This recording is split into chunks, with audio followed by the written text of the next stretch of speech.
അസ്സലാമു അലൈക്കും വറഹ്മത്തുള്ളാഹി തആല വബറകാതുഹു. ആദ്യമായി ഞാൻ 2025 സെപ്റ്റംബർ 21 മജ്ലിസുൽ മദീനയിലേക്ക് ക്ഷണിക്കുന്നു. അല്ലോ, ഞാൻ കറുത്ത തൊപ്പി വെച്ചാണ് നിങ്ങളെ ക്ഷണിച്ചത്. ഇനി നാളെ കറുത്ത തൊപ്പിയിട്ടതിനാൽ ഞാൻ ഇന്ന ആളാണ്, പച്ച തൊപ്പിയിട്ടതിനാൽ ഞാൻ ഇന്ന ആളാണ് എന്ന് പറയും. എന്താളാണെങ്കിലും നമ്മൾ മുത്തുനബിയുടെ ആൾക്കാരല്ലേ. പച്ചയും വെള്ളയും കറുപ്പും ഒക്കെ കയ്യിലുണ്ട്, ആവശ്യം പോലെ ഇടാം. എന്താണെങ്കിലും നമ്മളെ വിമർശിക്കേണ്ടവർ വിമർശിക്കും, അതുറപ്പാണ്.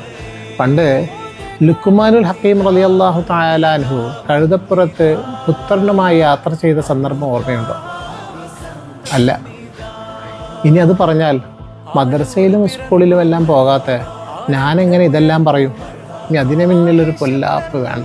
കാരണം നമ്മൾ പോയിട്ടുണ്ടോ ഇല്ലയോ എന്നുള്ളതിനേക്കാൾ ഉപരി ഇതെല്ലാം ഹബീബ് റസൂലുള്ളാഹി സ്വല്ലല്ലാഹു അലൈഹി വസല്ലമ തങ്ങൾ അറിഞ്ഞിട്ടുണ്ടായിരുന്നു. ആ അറിഞ്ഞ വ്യക്തിയെ അറിയുവാൻ വേണ്ടി നമ്മൾ ശ്രമിച്ചാൽ നമുക്കെല്ലാം ലഭിക്കും. അതിനുവേണ്ടി നമ്മൾ എത്തണം മജ്ലിസുൽ മദീനയിലേക്ക്. സെപ്റ്റംബർ 21 സയ്യിദ് അഷ്റഫ് ബർക്കലീഷും ഉണ്ടാവും നമ്മളോടൊപ്പം.